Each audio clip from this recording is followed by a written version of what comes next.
Salve, galera! Hoje é dia 1º de fevereiro, mais um programa Bate-Papo com os Amigos. E estamos aqui hoje, lógico que nós não temos convidados, mas estão aqui os nossos queridos amigos do Bate-Papo com os Amigos sempre. Boa noite, Cláudio Teles de Teresópolis, Rio de Janeiro. Boa noite, é um prazer estar aqui. Boa noite, Zaira. Tudo bem, querida? Boa noite a todos. Boa noite, Jonatas, de São Carlos, São Paulo. Boa noite, gente. Tudo bem com vocês? Um prazer novamente estar aqui. Boa noite, Gustavo, meu querido. Boa noite, muita satisfação estar essa noite com todos vocês. Boa noite, Andréia, de Limeira, São Paulo. Boa noite para todos. Semana agitada essa, né? Bem, meus queridos, gostaria de dar boa noite aqui para a Sandra Macedo, de Americana. Boa noite, Vinícius, o Lorenzini também, meu querido. O Vinícius, se não me engano, é de Caxias do Sul, né? Eu acho que é do Rio Grande do Sul. E aí, meus queridos, a semana foi agitada, muitas coisas para nós conversarmos. E vamos dar início, eu queria saber da opinião de vocês, nossa pauta aqui, eleições no Congresso, e agora, este ano lá no Senado, teve voto a mais na urna, como na última lambança que ocorreu na eleição, foi tudo tranquilo, e o que vocês acharam do resultado? Era previsível? Quem gostaria de falar primeiro? Eu posso falar? Pode. Pelo que eu estava acompanhando, foi bem tranquilo, né? Deu o que era previsto, 57 votos para o Pacheco, mas o que, assim, no meu ponto, foi o maior destaque foi o discurso da Simone Tebet, né? Aliás, a candidatura da Simone Tebet foi maravilhosa, a primeira mulher candidata em mais de 200 anos, né? E o discurso dela foi lindo. Mas, infelizmente, não levou. Ela foi na vez passada, André, eu também torci para ela, eu gosto dela como política. Ela na vez passada ela retirou, né, a candidatura, ela desistiu. Porque aconteceu o mesmo que aconteceu dessa vez, nem o partido dela apoiou a candidatura dela, né? Mas Exato. Outra vez ela acabou desistindo e dessa vez ela manteve a candidatura mesmo sem o apoio. E ainda assim conseguiu bastante votos. Isso, ela retirou para dar vez para o José Regufe também, um ótimo senador que eu adoro ele. Se não me engano, ele estava sem partido, agora ele está no Podemos, mas é um cara bem bacana que eu gosto dele como senador. E aí, minha querida Zaira, que conhece tudo de política, a Zaira está estreando hoje aqui no nosso bate-papo. Boa noite, Júnior. Pessoal que está nos acompanhando, compartilhe a nossa live lá, curte a nossa página, que a gente precisa de alcance aí e de levar o nosso programa. E aí, Zaira, o que você achou? Era uma boa opção, não era? Com certeza, e como a Andréa falou, o discurso dela foi maravilhoso, assim, de dar orgulho da gente ouvir, né? Se todos tivessem, né, esse mesmo discurso, o Brasil seria uma outra coisa, né? Mas, infelizmente, a gente sabe que quem leva é quem tem alguma moeda de troca, né? Infelizmente, é assim que funciona tudo aqui, né? Perfeito. O nosso querido Cláudio aí está travado, Claudinho? Acho que está travado. E aí, Gustavo, você gostou do resultado? Como é que foi para você?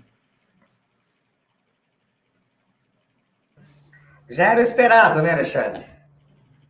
No Senado já era esperado. Estou ansioso para saber como vai ser a votação na Câmara dos Deputados. Estou louco para saber os números dos resultados. Estou ansioso para saber.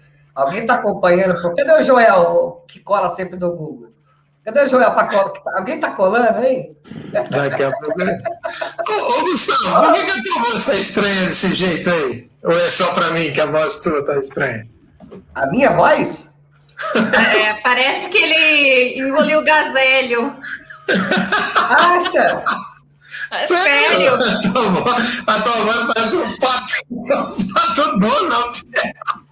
Eu não sei. Tá ruim ainda? Eu acho que tu não andou fumando hoje. Nada. A voz tá horrível ainda. Mas vamos lá. Ninho, o que você achou, Claudinho? Não sei, só sei que você andou aprontando alguma aí. Eu vou pegar outro fone, então. Aguenta aí. Não tira eu, não. Deixa só a imagem da foto aí. Tá bom. Eu vi o Gazelho. Vocês estão me ouvindo direito, gente? Agora sim. Tá, porque eu tive que trocar de fone, minha internet está oscilando muito, está caindo direto. Parece que vem temporal aí também, então aí fica instável. Então fala, Claudinho, agora é com você. Mas vamos lá, vamos em frente. Olha aqui, ó. Oi? Eu ia mesmo perguntar se o Gustavo está com problema na voz. Ele andou tomando gazelho lá, Humberto. Claudinho, nós estamos falando aqui, Cláudio, sobre o resultado da eleição do Senado. Foi o que você esperava? O governo ganhou mais uma vez? Simone, o que você achou?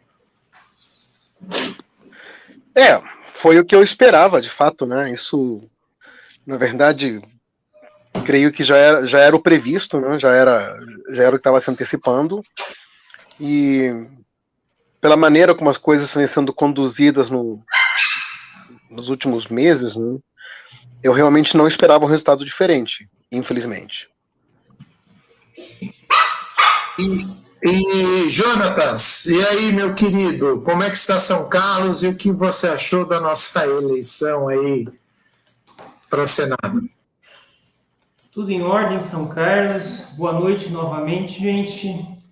A eleição, como o Cláudio colocou, foi esperado. Nós sabemos que o nosso Congresso, que a nossa Câmara, que o nosso Senado, eles são fisiológicos, eles não são ideológicos. Ideologia, eu voto por aquilo que eu acredito. Fisiologia, eu voto para sobreviver. E 3 bilhões ajuda a sobreviver. Perfeito. E o que vocês esperam do Senado? Minha voz está melhor agora? Não. E o que vocês... Tá horrível. E o que vocês esperam do Senado? E as reformas? Sai, não sai? O que vamos caminhar aí para umas reformas à la liberal Bolsonaro ou não? O que vocês estão achando? Olha, Alexandre, eu vou começar a falar. Eu não tenho nenhuma esperança em reformas. Tá? Agora, tem uma coisa boa. O governo ganhando, ele não vai poder mais colocar a culpa em ninguém. E aí vai tudo ficar muito evidente. Não vai ter jeito. Agora acabou. A responsabilidade será toda do governo. Então, esse discurso de que o Congresso não deixa ele governar, vai acabar, né? Vão ter que encontrar uma outra desculpa. Desculpa que não falta para ele, né? Na verdade, assim, se a gente for pensar, o Senado vai ficar mais do mesmo, né? Não muda nada. Agora, no Congresso Nacional, assim, eu tenho minhas dúvidas se o Lira vai cumprir tudo que ele combinou, vamos dizer assim, com o Jair Bolsonaro, né? Eu não sinto que ele realmente seja esse parceiro de última hora que ele disse que é, não. Então, eu ainda tenho esperança que algo mude, né, no sentido das reformas mesmo, mas que o discurso que o governo estava dizendo de reformas que a gente sabe que não é real, eu não acredito que vai ser aplicado. O Lira não me apresenta esse fiel escudeiro de Jair Bolsonaro. Ele é um parceiro de última hora para receber grandes vantagens, apenas isso. Perfeito. Boa noite, Eu estou de acordo com isso. Alexandre, Oi. tanto o Senado, como eu falei, quanto a Câmara são fisiológicos. Eu não vejo, pessoal, ninguém apoiando o Bolsonaro. Eles são o candidato do governo, mas se o movimento do impeachment crescer, ganhar corpo, isso for favorável aos 513, aos 81, eles vão esquecer o Bolsonaro. Eles não morrem de amor pelo Bolsonaro. Só foi o momento ainda parece que é favorável. Aí você colocou se as reformas vão acontecer. Não vão acontecer, como a Zaira colocou, e não vão acontecer porque não vai haver reformas enquanto minimamente a pandemia não estiver controlada. E o Bolsonaro não tem a mínima competência, a mínima capacidade para ser o líder que o país precisa nesse momento. Infelizmente, então, não irá acontecer. E se as mortes continuarem acontecendo, se a gente não tiver uma providência melhor, uma administração melhor das vacinas, eu ainda aposto no impeachment. O impeachment ganha força. Por mais que entrevistamos alguns deputados que eles falaram que impeachment é político, impeachment é extremamente político. E o que acontece é que há um interesse, né? Se nós vemos assim o Mourão desgarrado Bolsonaro, porque o impeachment, a primeira coisa que tem que acontecer é um acordo com o vice. Mourão desgarrando de Bolsonaro, é óbvio que vai entrar de qualquer forma, e não existe aliados que segure, né? Haja dinheiro para bancar emendas parlamentares. Boa noite, do Carlos, meu querido. O Paulo Fadu aqui cita que eu não vejo relação nenhuma entre as eleições e as reformas. Se tratam muito mais de autopreservação do que outra coisa. Perfeito, Paulo. Concordo com a Zaira. Qual será a desculpa do governo agora? Ixi, desculpa, ele é rei para inventar. E o Ducari cita aqui, vai custar muito caro emendas parlamentares para todos. Quem vai pagar é o povo. Sempre, né, Du? E aqui o Humberto diz, sempre custou, nada mudou.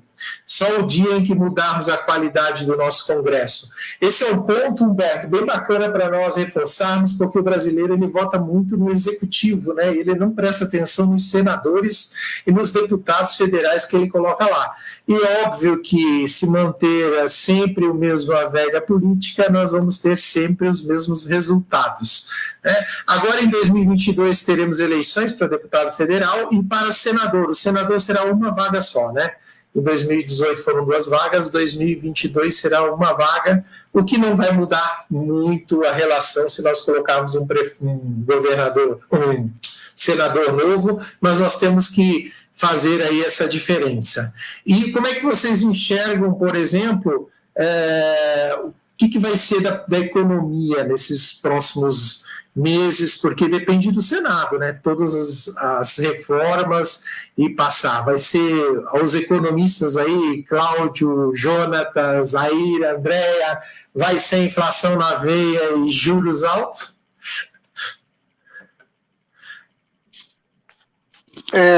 Bom, posso começar comentando um pouquinho?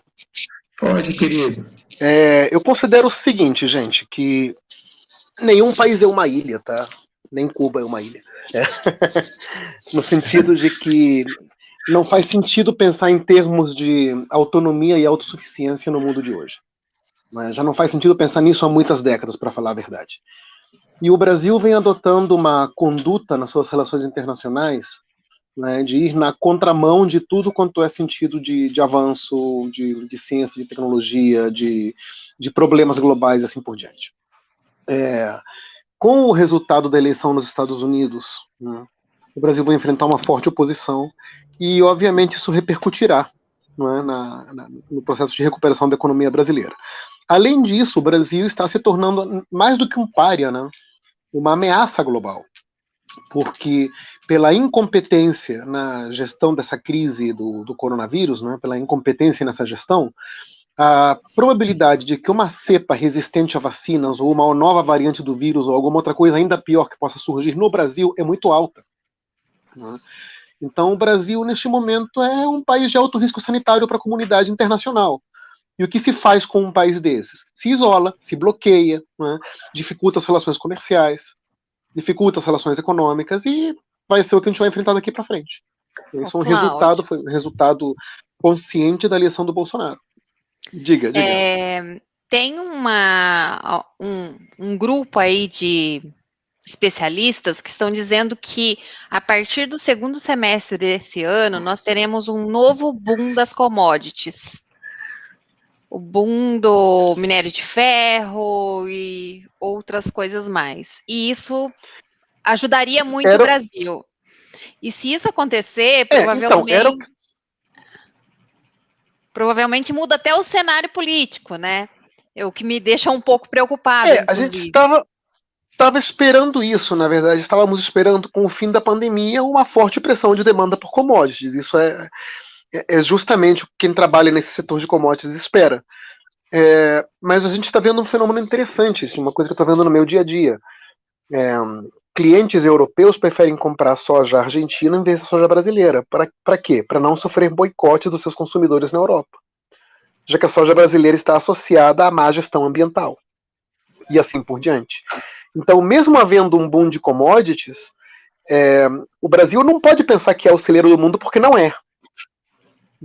Embora tenha preços competitivos, muitas vezes um cliente prefere pagar mais caro, porém manter sua clientela, manter a sua reputação, do que ajudar na recuperação de um país que se torna um pária no cenário internacional. Ô, Cláudio, o que seria commodities, na verdade, para a gente simplificar e explicar? Mercadorias de base. Por exemplo, soja, milho, algodão, trigo. Né? Petróleo, energia. A tradução literal é mercadoria. Petróleo, minério de ferro. Minério de ferro, manganês, cobre. Que são produtos que o Brasil tem bastante. Que o Brasil tem bastante, né, nesse caso. Estamos com oferta agora de nióbio para falar nisso, se quiserem entrar em contato comigo. Cláudio, uma coisa, eu li hoje que o resultado de 2020 da economia americana foi o pior desde 1946, né? Então, até que ponto isso também não afeta, né, a economia global, o dólar e, por tabela, o Brasil também, né? Uma coisa a gente vê, né? Pensava-se que com o Trump no poder seria um grande parceiro comercial para o Brasil e, na verdade, o Trump fez o que ele tinha que fazer. Ele jogou para o país dele e para a população dele. Não beneficiou absolutamente nada as relações comerciais brasileiras. E nem tem por que beneficiar. Então, agora, os Estados Unidos têm que pensar na sua recuperação. O mundo tem que pensar na recuperação da economia após pandemia. E para haver uma recuperação da economia, teria sido interessante que o Brasil tivesse se engajado com a comunidade internacional. E nós temos aí fartas evidências de que o Brasil rejeitou esse engajamento, que foi ofertado e foi rejeitado. Então essa é a imagem que está se passando. Por quê? Porque tem alguém aí comandando as relações exteriores que é antiglobalista, né? Acreditam naquelas teses do globalismo, aquelas maluquices que vêm lá da Virgínia, né? A gente sabe muito bem do que se trata, né? São essas orientações que estão guiando a política externa brasileira. O fato é que, pela primeira vez na história do Brasil, temos uma condução de política externa que está manchando a imagem e a reputação do país. Mas assim, isso é muito triste. Eu vi também que estão pedindo a cabeça do Ernesto Araújo, hein, que é uma das vagas que o Centrão quer. E aí a gente não sabe se isso vai ser bom ou não. Né? A nossa diplomacia com o Ernesto Araújo foi horrível, mais recentemente, né? Avançando um pouco mais com o Salles, foi horrível. E o Brasil sendo um país que primário exportador, a gente exporta commodity, e tem um pesquisador de IAI, um brasileiro que dá aula em IAI, o Flávio O Jonatas caiu. Acho que assim, aqui a maior... Voltei? Voltou. Que é a variável do gasto de carbono. E o Brasil se sujou muito nisso, com o Salles e toda a fama do Salles de não tô nem aí. Exatamente. vamos passar a boiada. boiada. E, voltando um pouco mais, o Ventralb na educação. Nós somos um país primário exportador quando o mundo quer tecnologia, e nada melhor do que a China e a Índia, que até 20 anos, 30 anos atrás, a gente tirava sarro, e hoje em dia estão liderando as vacinas, e estão, obviamente, marcando presença como países de primeiro mundo, eu já diria, principalmente a China. A forma que o mundo vai olhar para a China e para a Índia vai ser muito diferente daqui para frente. E para o Brasil, a gente já não era bem visto, só pioramos a nossa imagem. Então, sem contar que grande parte dos investimentos que estão sendo feitos agora estão sendo direcionados para a África. E se aposta muito na capacidade produtiva da África, que também tem um potencial enorme para minérios. Então o Brasil vai enfrentar concorrência. Então, mas tem dois pontos estranhos aí. Primeiro, que o Bolsonaro ele defende ser amigo do Trump. Não existe presidentes amigos, existem interesses entre países. Aí é um amadorismo tremendo. E aí o Salles e o Ernesto, na verdade, eles até podem ter a capacidade técnica de tocar, porém eles caíram no agradar o chefe, que o Bolsonaro gosta do ego inflado e de ser paparicado. E eles entraram na questão ideológica e esqueceram de fazer as entregas, né? Porque o que o governo... precisamos, o que nós precisamos é de entregas. E o que aconteceu? O que foi feito de entrega nesse governo? Nada. Então, o Salles... mas é que tá, o Salles... tem capacidade, mas... eu diria que o Salles sabe jogar o jogo. Sabe jogar tecnicamente o jogo e atender aos interesses, principalmente do agronegócio que sustenta boa parte do governo. O Ernesto Araújo já é simplesmente um despreparado, fanático, não é, seguidor, discípulo de Olavo de Carvalho, ou seja, ele não devia nem sequer estar ali. Não é? Um lugar de um sujeito desses, na verdade, não é na vida pública. Há instituições especializadas em tratamento mental para esse tipo de gente. Então, mas só que assim, jogar o jogo, ali assim, manter-se no cargo é puxar o saco do Bolsonaro, entendeu? O Bolsonaro... Exato. Então o Brasil fica em 5º, 6º, 8º plano no processo todo. E ali, se tu observar, por que às vezes dá choque com o Mourão? Que ele fala algumas coisas fora do contexto e daí vem o puxão de orelha, eu que assino, eu que caneteio, e os outros que acompanham ele, acontece isso. Tanto que o Mandetta caiu, o outro caiu, por quê? A partir do momento, o Moro, a partir do momento que tu começa a conflitar com o chefe vai lá e mete o poder da caneta dele. Né? Então é bem claro isso.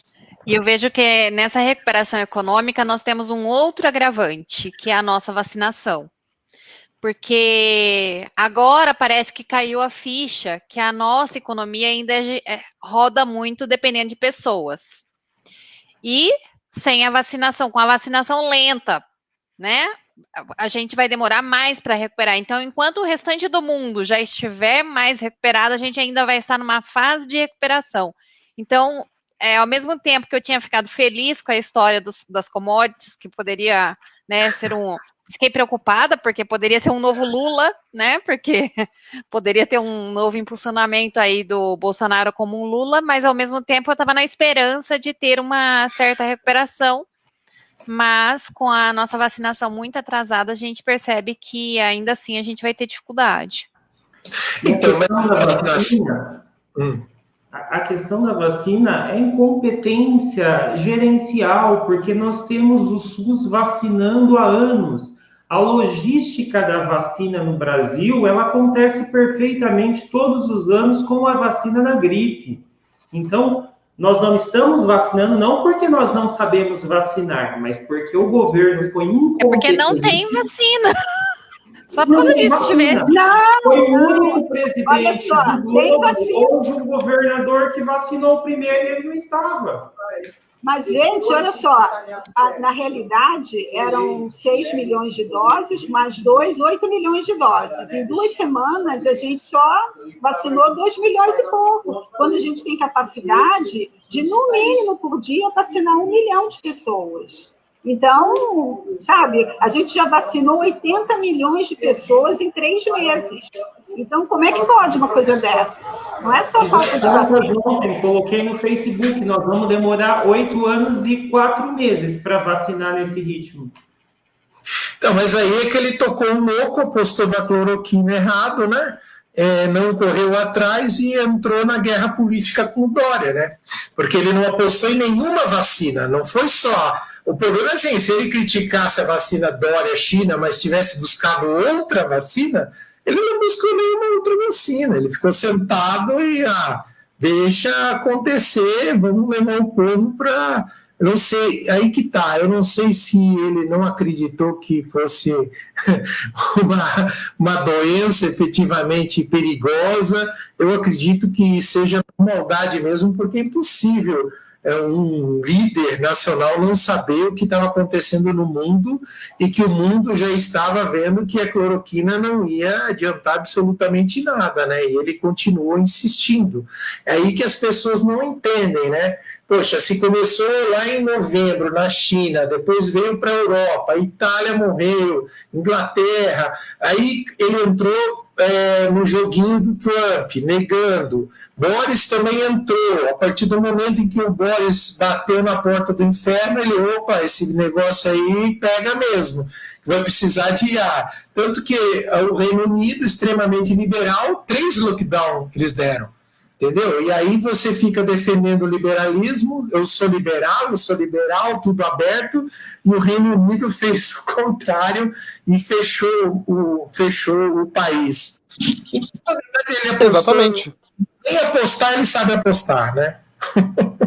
Exatamente, porque tem uma coisa que as pessoas pouco se preocupam e pouco se ligam, mas é que o fato de haver uma identidade política liberal, não é totalmente coerente, não é? Totalmente razoável e totalmente compatível com o conceito de exceção. Uma situação de exceção, como é uma pandemia, você faz o que tem que ser feito para preservar a segurança da comunidade. Não há nada nisso de lockdown que contradiga algum princípio liberal, absolutamente nada. O que acontece é que tem uma turma aí de liberalismo. Tem uma turma aí, né, de... Estão me ouvindo ou caí? Voltou. Oi? Voltou. Oi? Voltou. Não, tá meio travado. Tá cortando um pouco a ligação. Tá dando para ouvir, gente? Sim. Está dando. Tem uma turma de liberais. Tá dando para ouvir? Tá, Oi? está dando. Oi. Não. Deixa eu complementar a fala. Acho que minha conexão Deixa eu complementar a fala do É a minha que tá. Associar Bolsonaro a liberalismo é uma verdadeira piada. O governo Bolsonaro e o próprio Bolsonaro não tem nada de liberal e, na verdade, não entende nada de liberalismo e suas várias variâncias. Então, eles estão acabando com a ideia do liberalismo que já não era muito bem formada no Brasil e nós vamos recuar anos com essa visão tacanha desse governo que se apresentou como liberal e, na verdade, é reacionário, no máximo, um pouquinho de conservadorismo, mas é reacionário mesmo. É que, assim, ele é um antivacina, né? Ele é um antivacina puro. Agora, ele só está preocupado com a vacinação porque ele percebeu que vai doer no bolso, né? Essa guerra por ser um antivacina vai doer no bolso dos brasileiros e no bolso do governo automaticamente, porque vai cair a arrecadação. Sim. E a prevenção é mais barata em todos os sentidos, né? E a única prevenção que nós temos é a vacina, né? Então não tem por onde chegar. Vamos girar, pessoal? Tudo bem? Esgotamos o assunto? Podemos ir para... Vamos lá. Gastos públicos, saiu aí, né, o preço do leite condensado e assim por diante.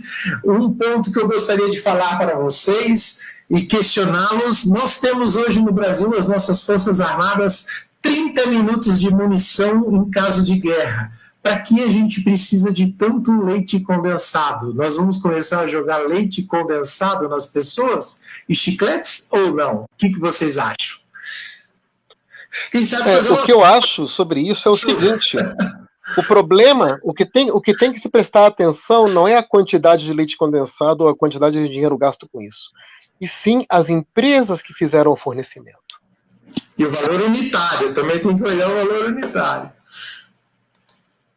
Mas as empresas que fizeram esse fornecimento são, digamos, passíveis de uma investigação cuidadosa. Aí tem coisa. Produtos que eu não consigo ver, até escrevi isso, justificativa, porque um Estado precisa de chiclete. Eu fico me questionando, eu não consegui entender onde se gasta um gasto elevado com chiclete.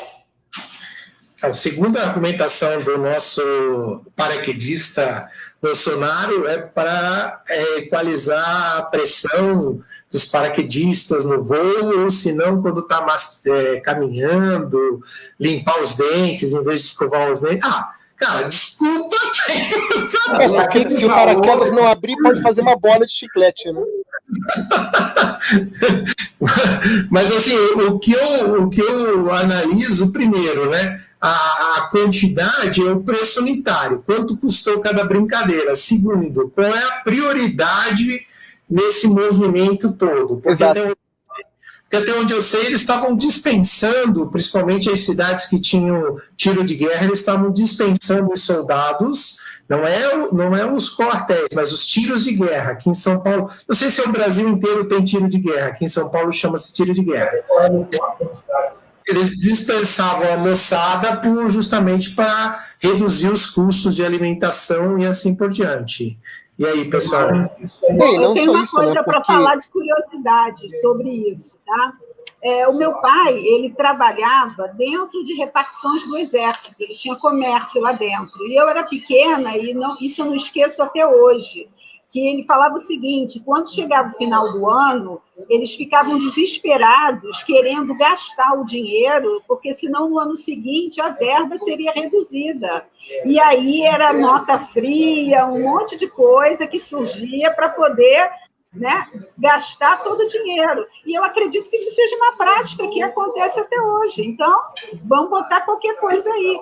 E até, o Alexandre, você falou, eu tenho amigos que são oficiais da Marinha, do Exército, e até hoje eles fazem um período curto de trabalho justamente para não ter refeição nas bases onde eles atuam e tudo mais. Então, essa medida de reduzir gasto, diminuindo o tempo que eles ficam lá, não é só para recruta, não, é geral, entendeu? Agora, Alexandre... não faz sentido. Em relação ao gasto nosso, e quando a gente fala em gasto do governo, basicamente a gente pode dividir em duas alíneas, tentando ser mais didático para o pessoal que nos ouve, que são gastos no sentido de investimento e gastos no sentido de custeio. O gasto com custeio, ele não traz benefício nenhum para o cidadão comum. O gasto com investimento é o bom gasto. Nós não temos gastado com investimento em pesquisa e desenvolvimento. Nosso gasto com educação, ele pode ser muito melhorado. Nós poderíamos estar gastando com saneamento básico para economizar em saúde lá na frente, porque a hora que o cidadão toma uma água saudável, uma água limpa, ele não fica doente e não sobrecarrega o SUS. Então, o problema não é o gasto, o problema é onde se gasta. Então, todo o Estado tem déficit em gasto, mas só que você tem que fazer desse gasto um investimento para colher o fruto lá na frente. E é o que o Brasil não faz, o Brasil só gasta em custeio. O pessoal fala, o funcionalismo público no Brasil é menor do que outros países desenvolvidos. Em termos numéricos, é até menor. Mas em termos de gastos proporcionais, a gente gasta uma porcentagem muito maior do PIB com o funcionalismo público do que qualquer outro país desenvolvido. A gente precisa gastar melhor. Esse é o problema do Brasil. Perfeito. Mais alguém quer falar? Esse problema com os gastos públicos, com as compras, com o custeio, ele já é um problema já enraizado no sistema do nosso Brasil.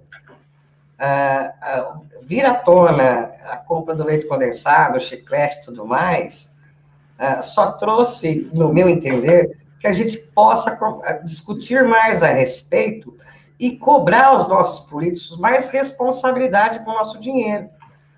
Porque, que vocês estão falando, gente, para que comprar chiclete? Para que comprar leite condensado?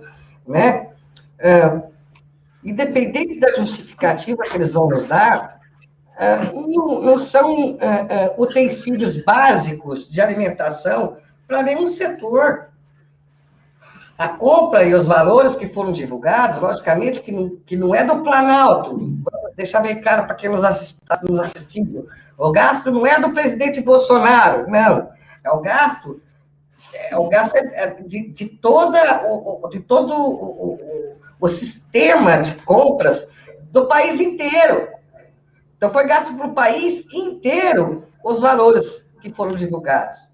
Né? Mas, mesmo assim, esses gastos já acontecem há muito tempo, e eu achei bacana a gente trazer isso para a discussão, para que a gente possa fazer com que as pessoas que estão nos assistindo, e vão assistir depois, gente, vocês precisam entender e se informar um pouco melhor sobre esse tipo de gasto. Né? É lógico, está sendo usado para atacar o presidente, que se tem responsabilidade ou não é isso que eu estou querendo discutir aqui, mas o que eu quero discutir aqui realmente é a importância do que é gasto no sistema político brasileiro. Então, qual seria, gostaria que a gente debatesse um pouco mais sobre isso ainda e tentasse trazer como que a gente solucionaria esse problema. Por onde a gente começa a tentar resolver esse tipo de problema?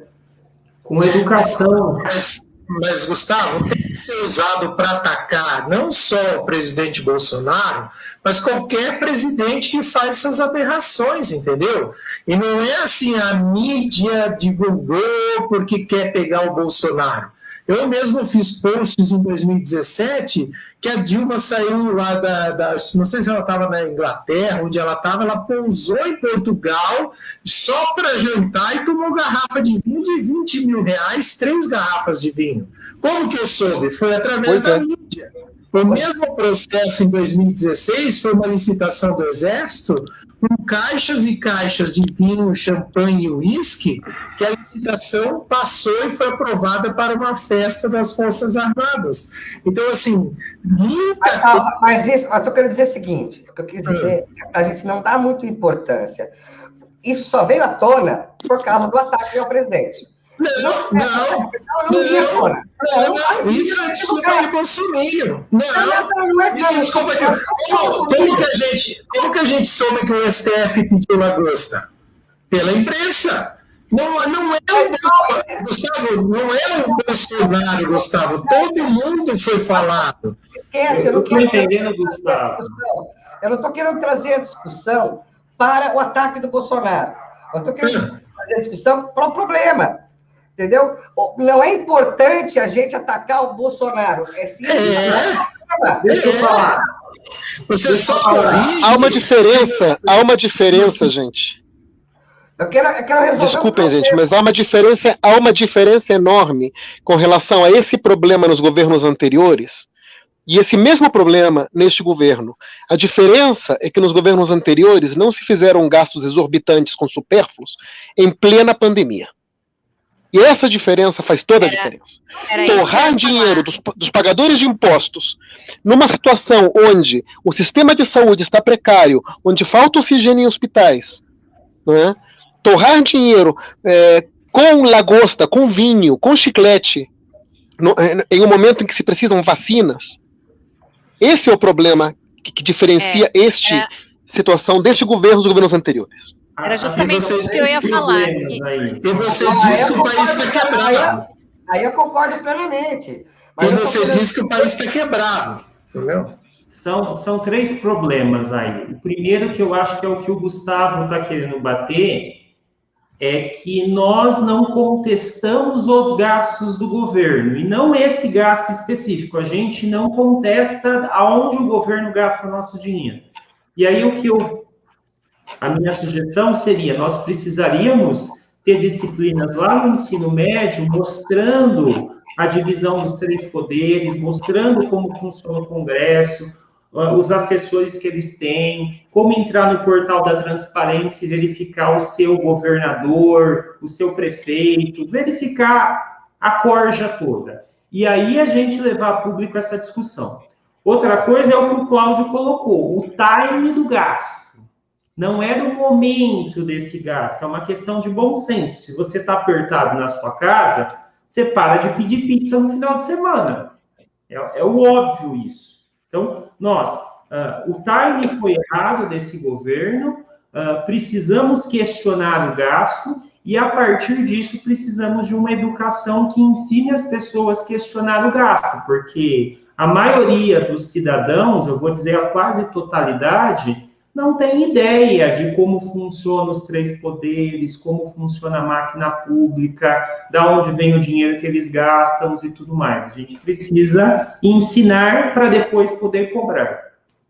Mas isso daí é utópico, Jonatas, pelo seguinte, se tu pegar qualquer cidadão do mundo, pega um americano e pergunta para ele se ele fiscaliza o que o governo dele faz. Não fiscaliza.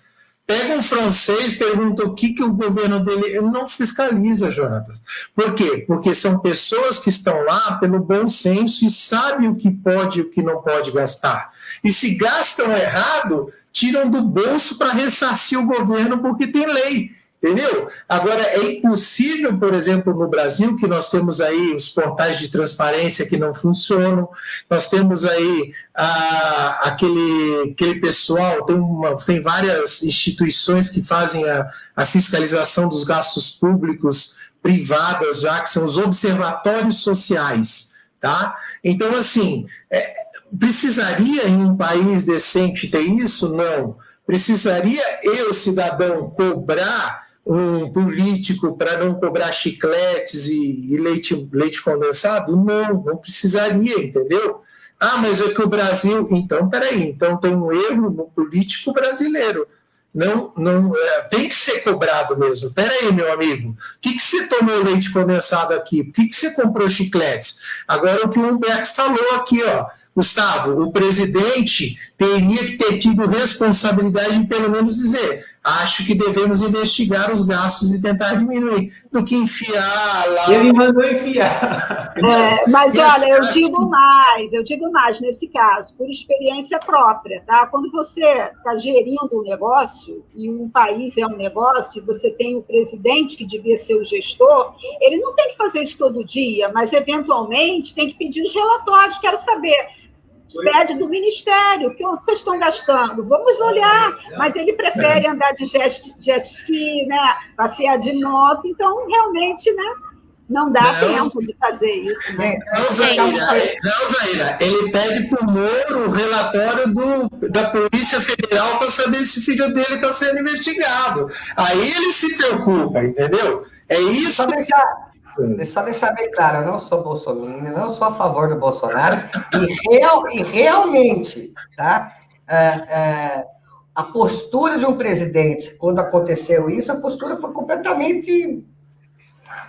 não vou nem falar a palavra. O presidente da República deveria falar assim, gente, aconteceu algum erro no portal, ou justificar de alguma forma, vamos investigar e vamos punir, né? Porque... está me cheirando corrupção no governo. Agora, ele levantar a bandeira, Bolsonaro levantar a bandeira, que não teve corrupção no governo dele, desde quando ele entrou, e agora apareceu um negócio no mínimo estranho, deveria ele ter a postura e falar, vamos investigar então, eu sou honesto, eu vou investigar. Então, assim, é deplorável a posição do Bolsonaro. Mas o que eu estava querendo dizer lá atrás, né, é que quando a gente for... Eu queria tirar um pouco o foco de querer atacar o presidente e tentar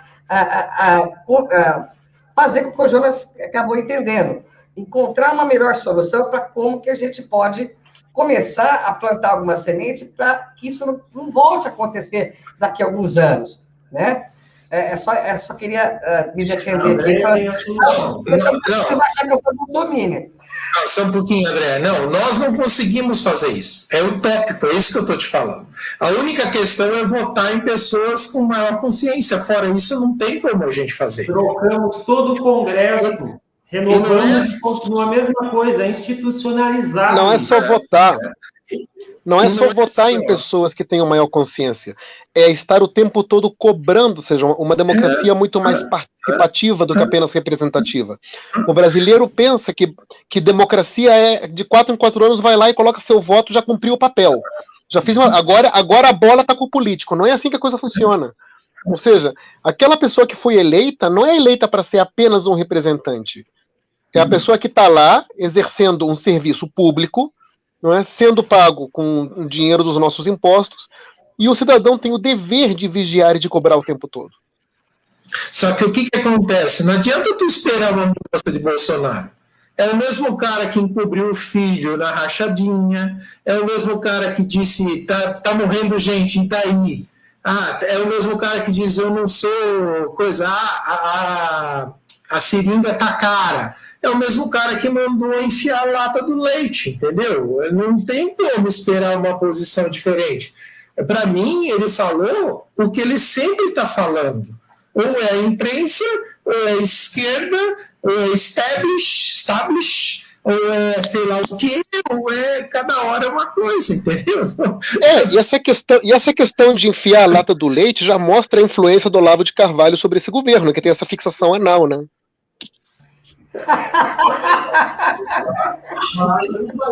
Mas, gente, não podemos esquecer que uma das funções, né, dos deputados federais é fiscalizar o executivo. E o executivo não é só o presidente, são os ministérios, né? Exatamente. Fala, Andréia. Fala, Andréia. Eu já até esqueci o que eu queria falar.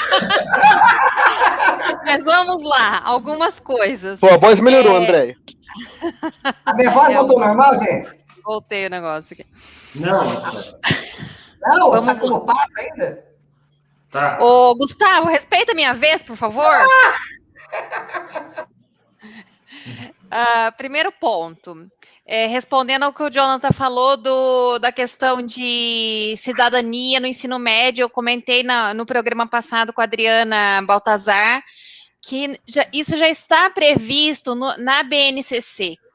O que acontece é que não é aplicado. Então, assim, a gente precisa de arrumar alguma forma de que essas secretarias estaduais de educação comecem a aplicar a BNCC no que diz respeito a conhecimento político, a cidadania, conhecimento da democracia e assim por diante, porque isso é ignorado e já está lá previsto. BNCC é base comum, base nacional comum curricular, né? Outro ponto que foi o que o Cláudio falou a respeito da questão de, num ano de pandemia, o governo acaba gastando 20% a mais do que nos anos anteriores. Sendo que nós sabemos, basicamente todos os setores tiveram home office, trabalho remoto ou afastamento de colaboradores. Se você vai para a iniciativa privada, por exemplo, eu fiquei 2 meses em layoff, recebendo salário de 30% do valor que era o meu salário real, eu tive que me adaptar.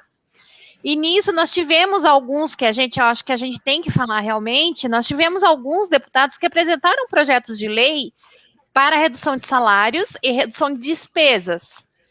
Entretanto, como nós sabemos, não é interesse nem dos próprios deputados ou funcionários públicos que seriam afetados, tampouco de quem mama na teta do governo, né? Então, é um outro ponto que a gente tem que levar em consideração.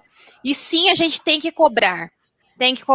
Essa semana aconteceu um fato comigo, eu tive uma discussão com o deputado Gilson Marques, que é do Partido Novo, no Facebook, porque ele fez uma postagem e eu vou explicar por que eu estou chegando nisso. Ele fez uma postagem a respeito de ameaças que ele estava recebendo por conta de um projeto que ele apresentou, ou que ele foi o relator, e ele estava recebendo ameaças por parte dos sindicatos.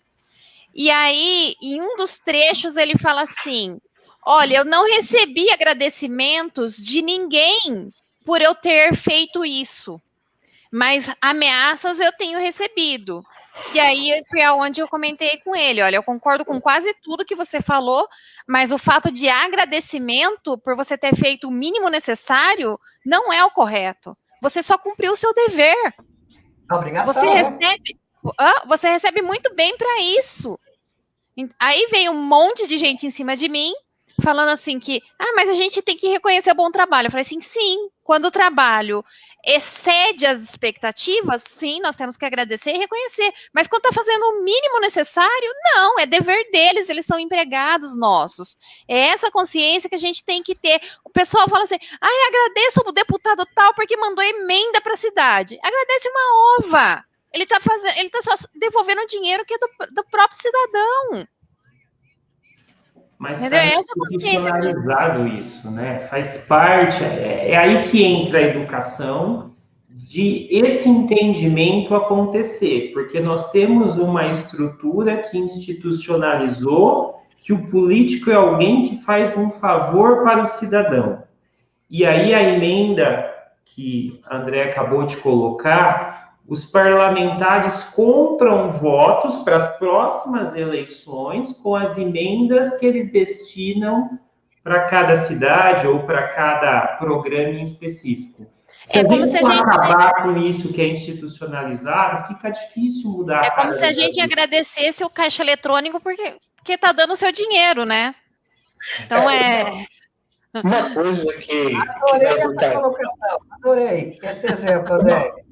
Uma coisa que... Agradecer o caixa eletrônico, isso foi demais. Mas eu uso o Pix, viu?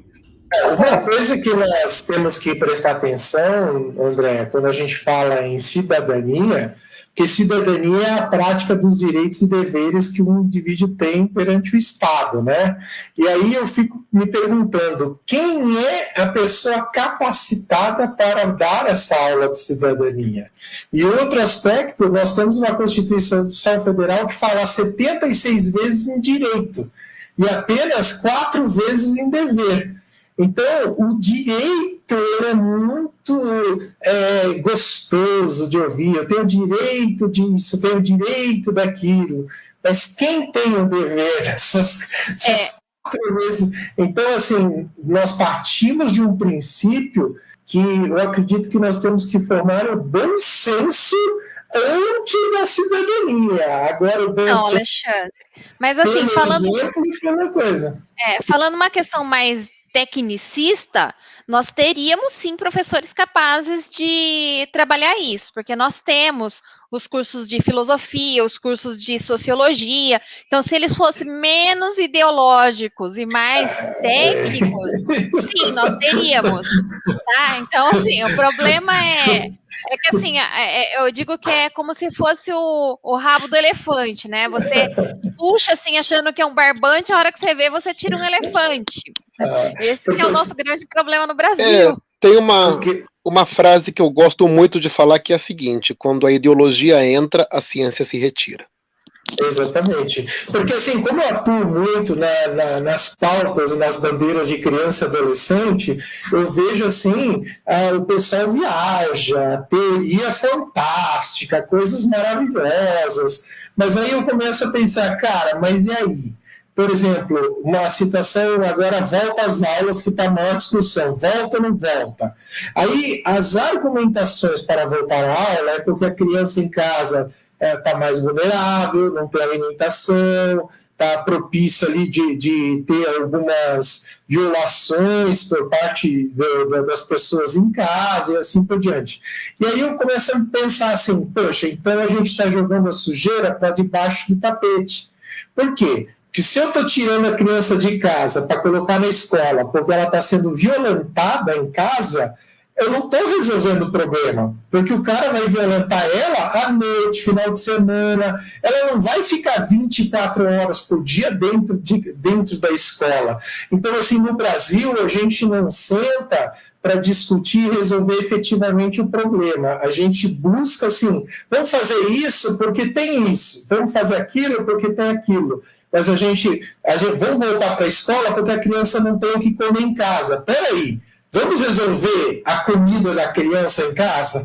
O saneamento... Aí, Alexandre, a gente entra num outro problema, que é um problema que eu gosto, né, que é o problema da educação, que é por que a educação brasileira é tão falha? Porque, assim, as escolas acabam assumindo inúmeras responsabilidades que não são da escola. Então, assim, tem problema de alimentação. Não, leva para a escola porque a escola alimenta. Tem problema de segurança familiar, leva para a escola porque a escola cuida. Tem problema de vacinação. Vamos fazer a vacinação na escola. Tem problema de dengue no município. Vamos fazer campanha na escola para dengue. Então, assim,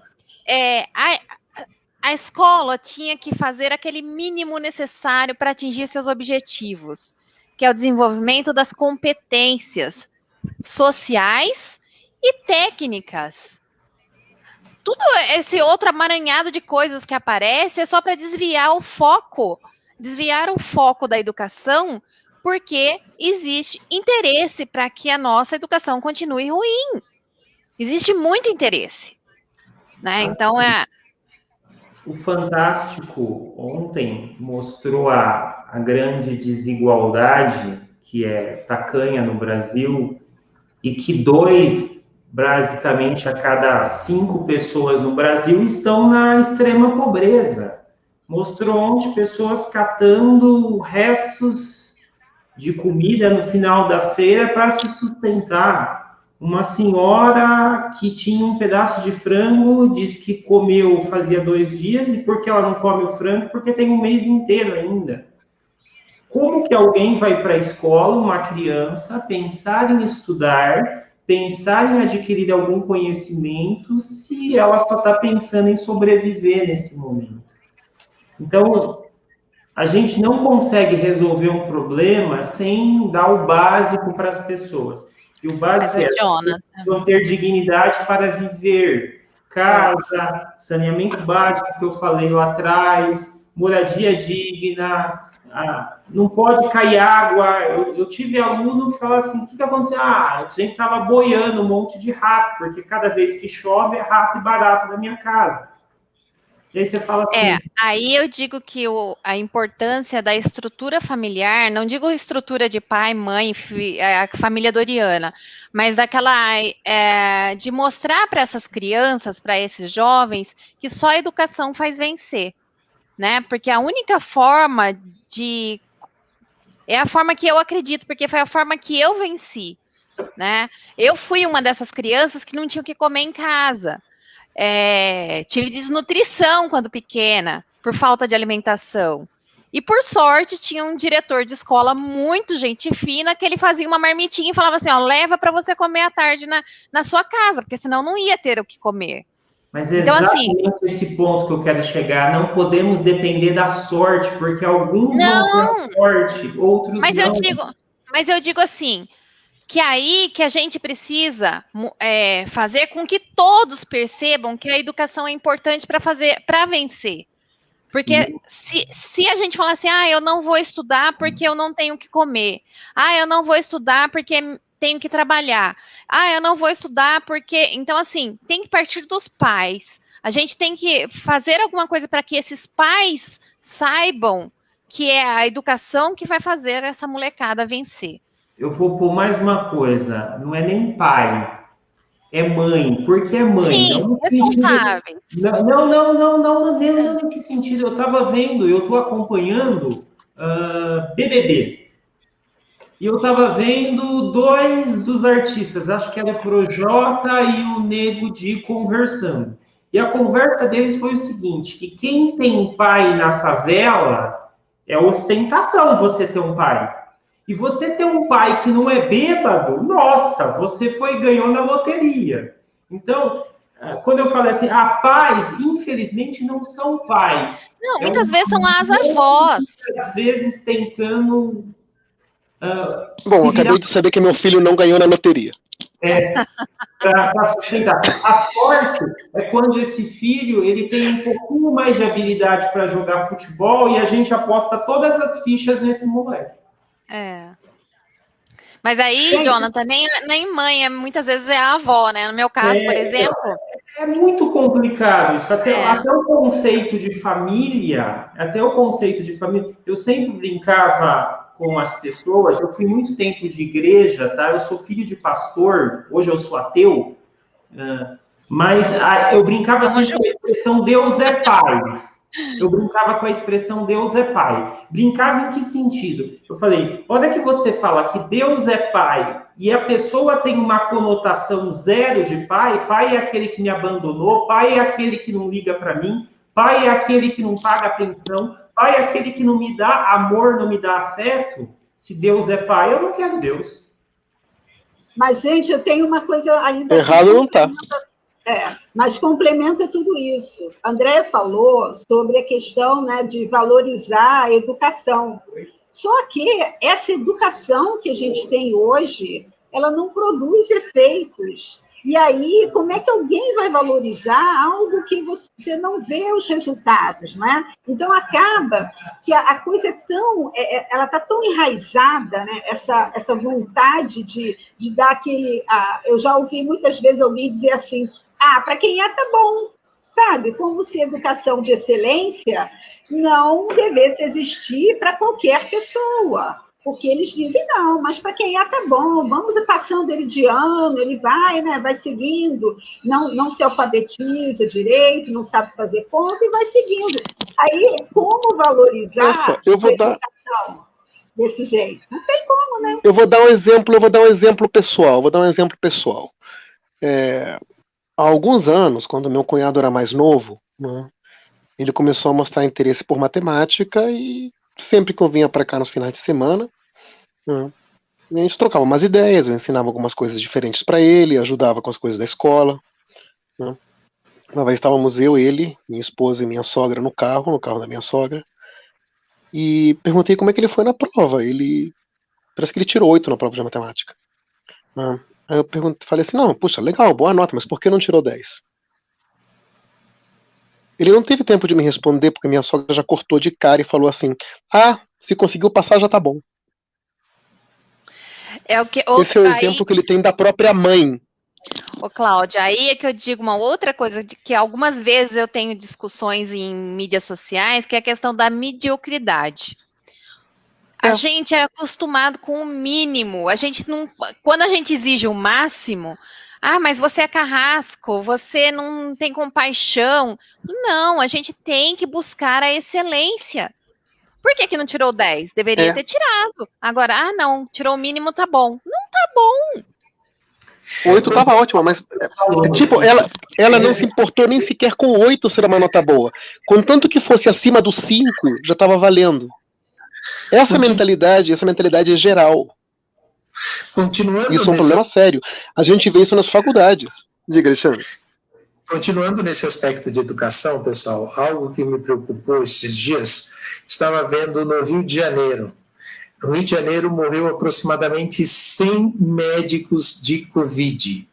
Vocês já imaginaram como o mundo ficará posterior e o Brasil ficará? Por exemplo, não só médicos, né? Mas um médico, por exemplo, leva 6, 7 anos para se formar. As universidades estão paradas de medicina ou estão à distância. Como que vai repor 100 médicos no estado de Rio de Janeiro nos próximos anos? Um médico que estuda aí 8, 9 anos. Não só médicos, enfermeiros, fisioterapeutas, fono. E o mundo inteiro vai ter aí um blackout da área de saúde, entendeu? Você vai faltar... Traz de Cuba. Os economistas aí vão falar, demanda e disponibilidade, né? Já sabe o que acontece. Esse é um problema da pandemia que nós, não só nós brasileiros, talvez o mundo, não entendemos ainda. Que é um custo que nós teremos que pagar durante muitas décadas, talvez 2, 3, 4 décadas. Porque a perda de capital humano está sendo muito grande também. E tem um ponto pior ainda, os países ricos vão repatriar as pessoas de outros países. Então, os americanos vão assediar médicos brasileiros com visto, 10 anos, emprego, isso vai acontecer na Itália, vai acontecer no Canadá, eles vão buscar médicos de outros países para repor o que eles perderam. E tem dinheiro. Opa, partiu fazer medicina, então. Já é uma mão de obra cara, vai se tornar mais cara ainda, né? Mas tem uma coisa interessante, tá? Eu conversando com alguns alunos meus, aí eu perguntava a eles o que você quer fazer, né? Ah, eu vou ser médico. Mas por que você quer ser médico? Porque médico ganha muito dinheiro. Foi o que ele colocou para mim. Só que, gente, a maioria dos médicos não ganha muito dinheiro e às vezes nem recebe. E foi o que aconteceu com os médicos lá de Manaus, né? Que ficaram sem receber. Então, esses médicos que ficam na linha de frente numa situação dessa, não são aqueles que têm o consultório, que cobram R$1.000 de consulta, por aí não. São aqueles que precisam fazer plantão em vários lugares para poder sobreviver. A história não é tão simples assim, né? Tem E a isso questão... também. Não, e aí a gente extrapola um pouquinho, porque não são só os médicos que estão morrendo, né? A gente tem os enfermeiros, os fisioterapeutas, assim, é toda uma área de saúde que está se perdendo por conta desse vírus. E será que não poderia fazer, por exemplo, uma ampliação nessa área? Por exemplo, quem tem físio, TO, psico, de repente está indo para a área de medicina ou se especializar, enfermagem, auxiliar, sei lá, rever essa parte de educação. O problema também é time. O problema também é time. Eu lembro no boom das commodities, a Andrea citou lá atrás, no governo Lula, 2008 até 2010, ali no máximo, que a onda era engenheiros. E aí todo mundo foi para a faculdade de engenharia. Só que o problema é time. Aí você demora 5, 6 anos para se formar e quando se forma não precisa-se mais de engenheiros. Então, pega São Carlos. São Carlos tem cursos de fisioterapia que deve formar, por exemplo, na UFSCar, mais a Unicep, deve formar aí cerca de 40 profissionais por semestre, 80 por ano. São Carlos e região não tem capacidade de absorver 80 fisioterapeutas por ano. Muitos ficam desempregados. Eu tenho muitos que vão fazer curso técnico comigo porque não conseguem vaga na micro-região nossa. O problema é essa concentração de profissionais no sul-sudeste do Brasil. Então, a gente teria que ampliar. O que aconteceu? Desde a Zona Franca de Manaus, há 50 anos, que era para se criar demanda para lá, não. O pessoal produz lá e traz para São Paulo, Rio de Janeiro. A mesma coisa, as universidades que foram colocadas lá. O pessoal se forma lá e quer voltar para cá.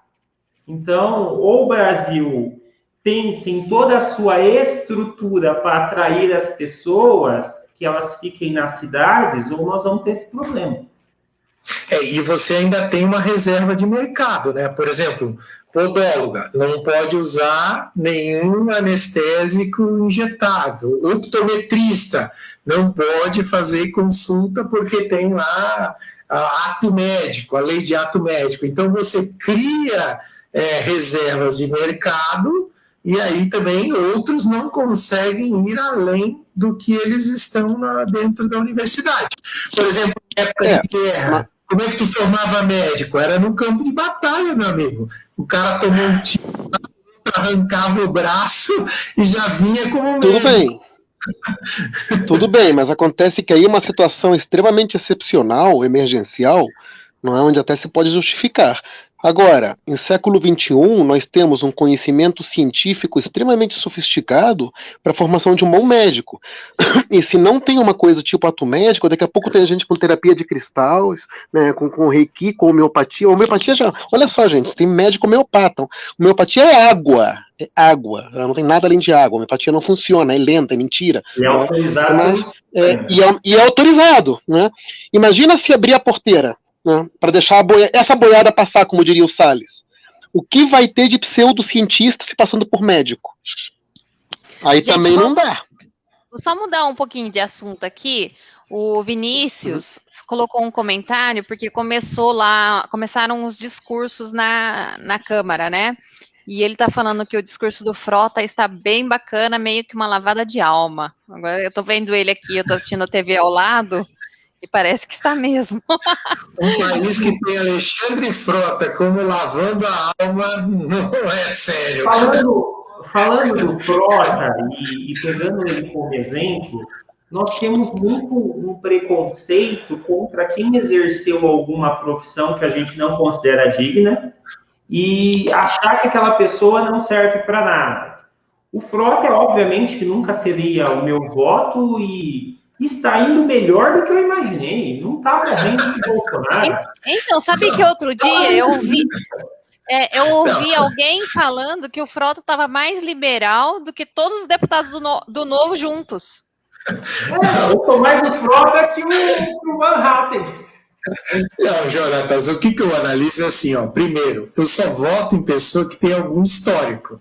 E o Frota, Joyce Heisman, a outra lá, Zambelli, eu não votaria nunca nesses caras. O que eles fizeram na vida deles? O que eles ajudaram de bom à sociedade e produziram? Primeiro, eu não voto em jogador e artista. Quem se elege pela fama anterior, não...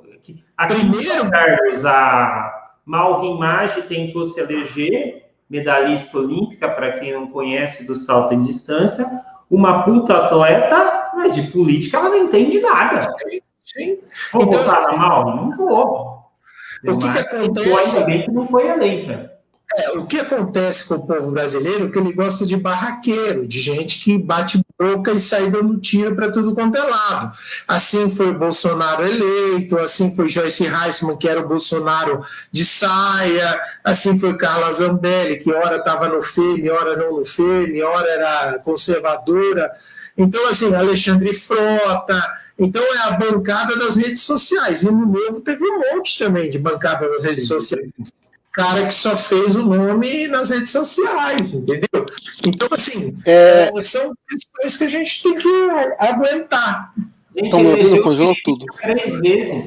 3 vezes elegemos o Tiririca. Não, mas eu queria falar o seguinte, o maior estelionato eleitoral foi do Tiririca, quando ele falou que pior que tá não fica. Ele é filósofo Tiririca. É verdade, ele falou que não ficaria. O que ficou, né? Ficou muito pior. Ficou muito pior. Então, o maior estelionato eleitoral foi o dele. Tiririca cometeu um grande erro com essa frase.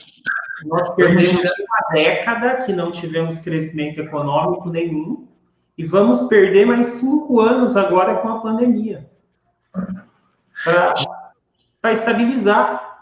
Então, 15 anos perdidos.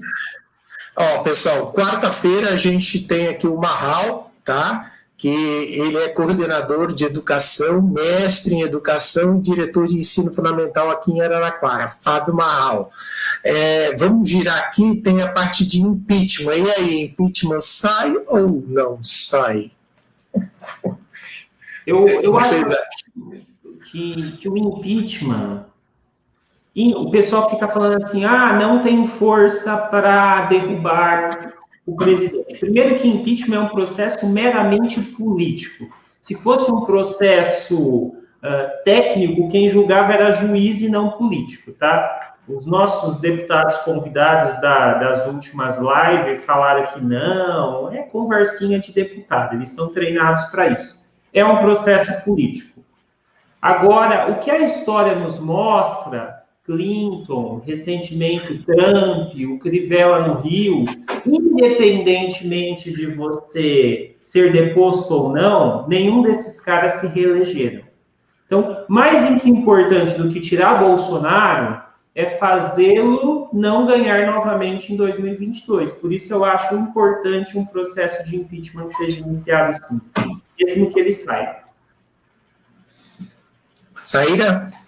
Com certeza. Vamos lá. Crimes, com certeza, não faltam. O que falta é coragem. coragem para levar adiante o processo, tá? E assim, nesse momento, eu acho que o mais importante, como o Jonathan falou, não é nem se esse processo vai para a votação, entendeu? Mas é para a conscientização das pessoas, porque quanto mais se fala nisso, mais gente começa a aderir à ideia, a pressão fica maior sobre o presidente, né?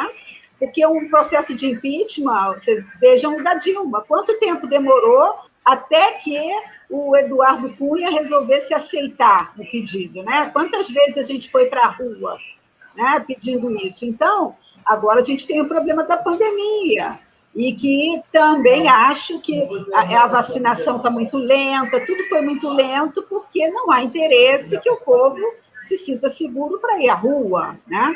Porque aí a pressão aumenta. Mas eu acho que o processo tem que caminhar, seja com panelaço, seja com pressão nas redes sociais, carreatas, e com o Congresso se posicionando, né? E, no nosso caso, o partido político também se posicionando. Acho importantíssimo. Você acha que a rua influencia, Zaira, a decisão deles? A rua influencia na última parte. Eu acho que, assim, no início, nem tanto, mas no final, influencia bastante, porque o político, ele só tem medo, ele só teme o povo na rua. Isso é fato. Então, enquanto o povo não está na rua, ele pode cozinhar em banho-maria, mas quando a pressão bota milhões de gente na rua, aí já começam a ver com outros olhos. Vai lá, Claudinho. Eu considero o impeachment realmente um ato político necessário, né? Há alternativas, por exemplo, o que se usou na Revolução Francesa, chamada guilhotina, né? Tiradentes também deu um bom exemplo que pode ser implementado, né? Alternativas mais interessantes. Porém, diante do que a gente tem agora, né, creio que o impeachment é necessário. Outra sugestão que fica ao presidente é ele seguir o exemplo de Getúlio Vargas até o final também. Mas, enfim, como uma forma, né, de mostrar o descontentamento da sociedade. O problema é o seguinte, o impeachment, por ser um processo político, né, tem que haver um componente técnico, sem dúvida, mas sobre esse componente técnico, quem decide é uma decisão política. E o que o congressista quer é maximizar sua sobrevivência política, é um maximizador de utilidade. Isso é um agente político. Então, a única forma de pressão que nós temos é simplesmente deixar muito claro para o congressista que, se a vontade da população é pelo impeachment, os que não votarem a favor do impeachment não serão reeleitos.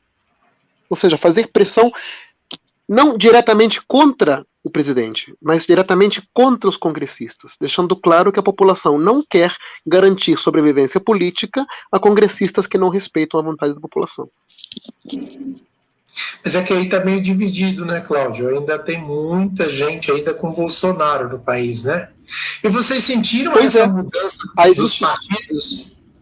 Por exemplo, o Maia sai do DEM, o Novo estava ali, daqui a pouco o Zema falou, aí o Novo recuou e já não vai mais para o impeachment, no último post. Vocês acham que os partidos não vão peitar essa situação de impeachment mesmo? Eu já falei que o Bolsonaro deveria ir para o Novo, estão igualzinho. Só se filiar. Não. O Van Hatten de vice ainda. Porque vocês observaram aí uma mudança de Maia com o DEM, já saiu boatos, Andréia, esclarece aí, saiu boatos que vai sair. O Zema falou que o Novo é a favor do impeachment, o Novo já soltou dizendo que alguma coisa referente ao impeachment, que não, o partido ainda não bateu o martelo. Né? Bom, hoje de manhã, sim, o Maia teve uma reunião com um grupo de deputados e ele comentou que provavelmente ele sairá do DEM, e aí perguntaram justamente da questão do pai dele, porque o pai dele também é do DEM, e o pai dele já confirmou que sai do DEM, então provavelmente ambos sairão. Aí me falaram que a irmã dele também é do DEM, né, aí eu já não sei a irmã como ficará. Mas o pai do Maia e o próprio Maia sairão do DEM assim que terminar as eleições do Congresso Nacional. Sairão, né? E o Maia vai para onde, gente? Porque todos os partidos que tem, ele vai trocar 6 por meia Olha, dúzia. para mim, o Vai pro MDB Novo. é a cara do DEM. Para mim, o MDB é a cara do DEM. Não muda em nada. Então, assim, se ele for para o MDB ou ficar no DEM, dá na mesma. Mas será que o MDB não lança um candidato ou um vice? Porque o MDB tem mais cara de vice, né? Para a próxima. Tem. Agora Sim. tem que ver quem vem na cabeça. O MDB é o eterno partido governista, né? Quem for o governo, eles estão ali de... Porque nem o Bolsonaro decidiu que partido ele vai ainda, né? Então, existe um boato aí que o Bolsonaro já fechou com Patriotas, né? Não sei se é verdade, mas eu vejo que o Patriotas tem bastante a cara do Bolsonaro. A verdade é que ser vice pelo MDB é lucro, gente. Desde a nossa redemocratização, a gente teve o Sarney, MDB. Aí tivemos o Itamar, MDB. Quem mais? O Temer, O Temer, MDB. Então, você quer virar presidente? Seja vice. Seja da MDB. É isso. Por que isso se vai ser base, eternamente governista. Não É que importa ele quem seja o governo. É que ele é um partido grande, né? Então ele tem uma bancada grande, e aí você fica difícil, você não dá a cara para bater, mas você fica controlando e manipulando e pegando de primeiro escalão, segundo escalão para baixo, né? Que é onde está o dinheiro, né? É onde a grana rola solta, Mas né? quem são os presidenciáveis para 2022? Bolsonaro, com certeza. Eu só torço pelo Amoedo, e que quando ele vier aí eu vou perguntar para ele. Cara, você sai ou não sai? Fala logo. Bolsonaro, com certeza, né? Sairá pela reeleição. PT, provavelmente, se o Lula for inocentado, será ele. Se não, vai ser qualquer outro poste. Mas se o Lula sair, o Bolsonaro ganha de novo. Eu acho que vem Ciro forte, hein? Ciro, com certeza. Ainda, porque aí divide voto Ciro e Lula, o Bolsonaro ganha se bobear no primeiro turno. Eu acho que Lula não vem. Marina Silva, com certeza, de novo, ela vem por aí? Não. Só se for vice do Luciano Huck. Ó, conhecendo a esquerda... Eu queria Eduardo Jorge, gente. Eu queria Eduardo Jorge. Ai, não fala. Eu sou apaixonada pelo Eduardo Jorge. Se o Eduardo entrar, eu não voto nem na Moeda, eu voto no Eduardo. Moro, vai vir. Moro. Ninguém tá falando do Moro. Moro sem condições, gente. Moro não tem condições. A maior traição considerada para a política. Porque a política é igual um bandido preso lá. Existe uma regra paralela e uma lei paralela diferente da nossa. Então, assim, se o cara é estuprador, entra no presídio, já era. Existe a regra no presídio. Moro fez a pior coisa que um político abomina, que é a traição. Ele ter chutado o balde contra o Bolsonaro, ele não vai conseguir partido nenhum. Eu acho que aí tem um outro ponto também, coisas que a gente não sabe sobre o Moro, a gente não sabe de ideologia, de planejamento econômico, de ideias para a educação, a gente não sabe nada a respeito dele. O que a gente sabe é que ele é contra a corrupção. Então, assim, ele seria mais ou menos uma Marina Silva que só fala de meio ambiente. Ele é um ministro, ele pode ser ministro. Eu vi alguém preparado, eu acho mais versado. Eu acho que o Moro não tem conhecimento dessas pautas colocadas. Não tem uma visão de Brasil. Não, então, não tem, por isso que eu estou dizendo. Ele não tem condições. Você tem Dória, tá? Que eu não sei se aguenta, o tranco, e Ciro Gomes, gente. Fora isso, e Amoedo. Fora isso... O problema que eu vejo é justamente a possibilidade de um Ciro Gomes, que seria uma pessoa com força e chance de derrotar Bolsonaro, porém, ao mesmo tempo, lançarem uma candidatura de um Lula. Porque aí, podem ter certeza, Bolsonaro se reelege. Aí divide, né? Divide. Teria que ter uma pessoa Vai da acontecer esquerda o mesmo muito erro. forte. E, gente, O mesmo erro de 2018. O Ciro Gomes presidente vai ser mais 4 anos perdido, porque ele é porra louca que nem o Bolsonaro. Então, eu acredito no... Não sei se chega a tanto. É isso que eu ia falar. Igual o Bolsonaro é difícil, hein? Não é. A gente precisa de alguém... Ele tem muito mais experiência política, muito mais jogo de cintura político, tem muito mais aquela forma de se portar na vida pública. Né? Então, é menos pior. Na verdade, eu não consigo imaginar alguém que consiga ser pior do que o Bolsonaro. Em 2018, eu dizia que entre Bolsonaro e um pé de alface, era melhor votar no pé de alface. Não, sem dúvida nenhuma. O pé de alface não faz nada, o Bolsonaro só estraga. De todos que estão aí, eu vejo... Pois é, o pé de alface seria melhor por isso.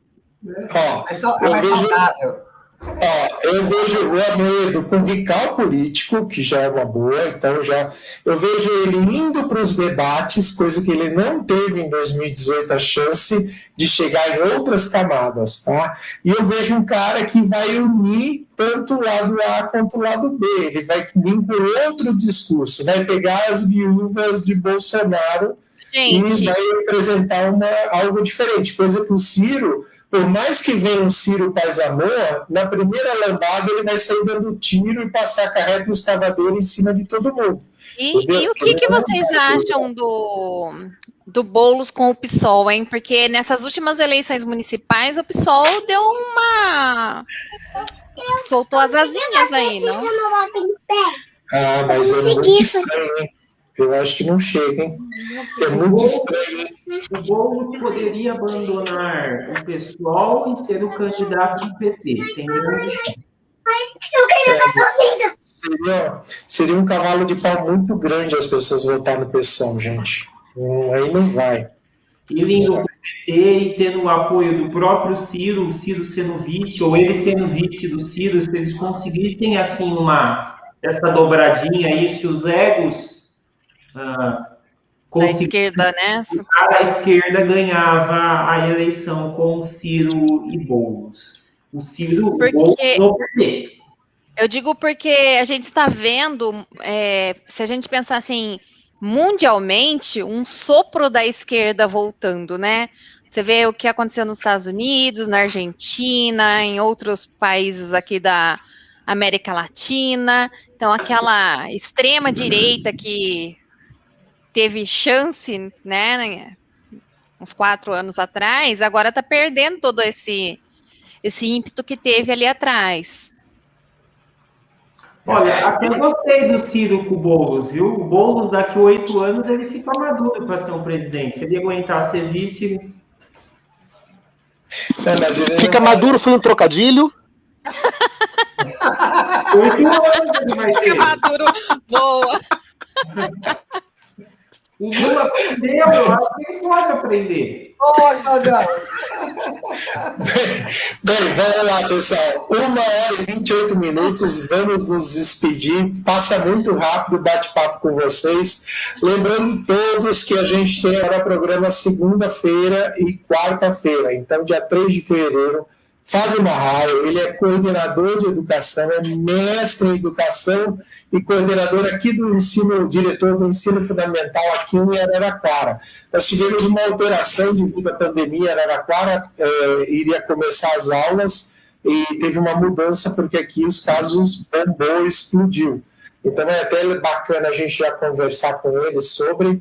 Ele foi vice-presidente do Concriar lá, eu sou o presidente, ele foi o vice-presidente do Concriar.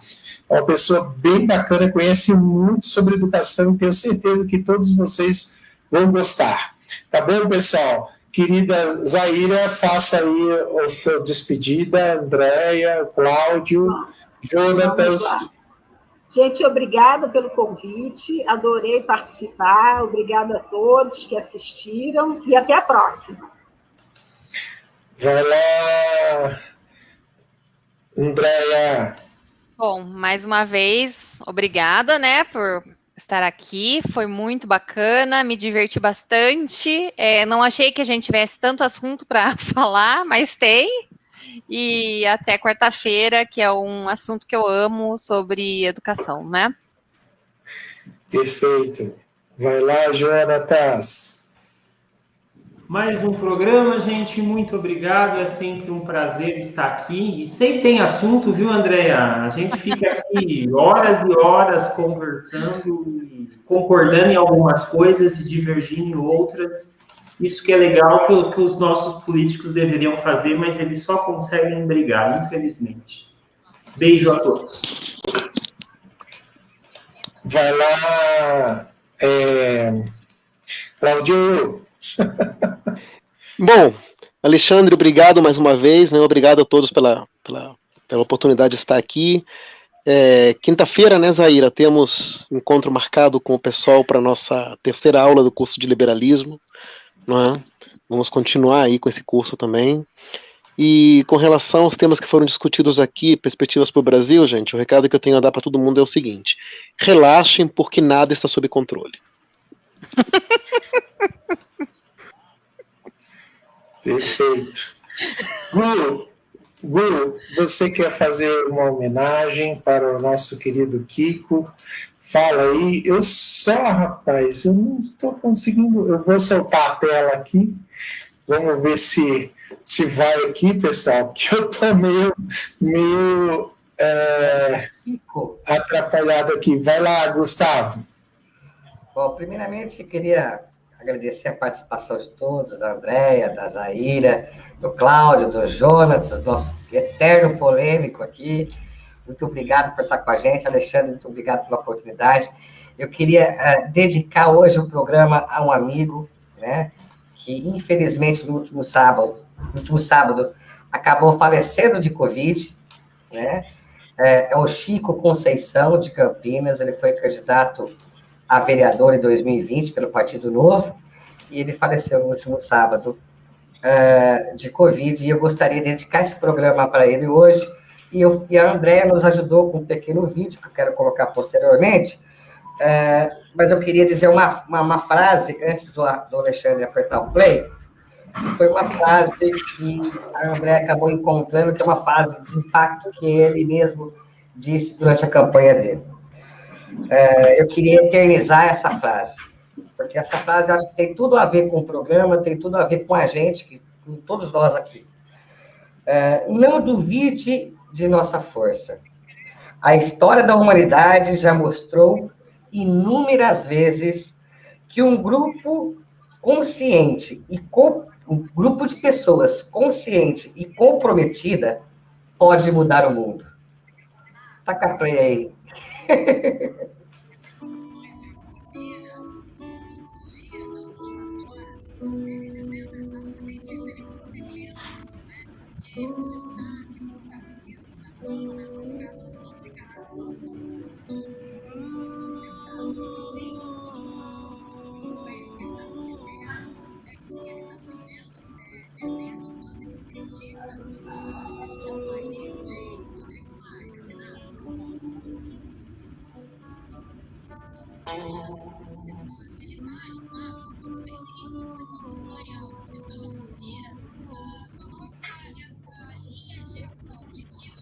E não duvide de nossa força. A história da humanidade já mostrou inúmeras vezes que um grupo de cidadãos conscientes e comprometidos podem mudar o mundo. É isso aí, galera. Obrigado. Vai paz, Chico, e que a gente possa realmente mudar o mundo através do nosso comprometimento e do nosso programa, que a gente possa conseguir cada vez mais formar pessoas, informar as pessoas para que a gente possa mudar o nosso mundo. Obrigado, gente. Valeu, galera. Um beijo do gordo e até quarta-feira. Um grande beijo.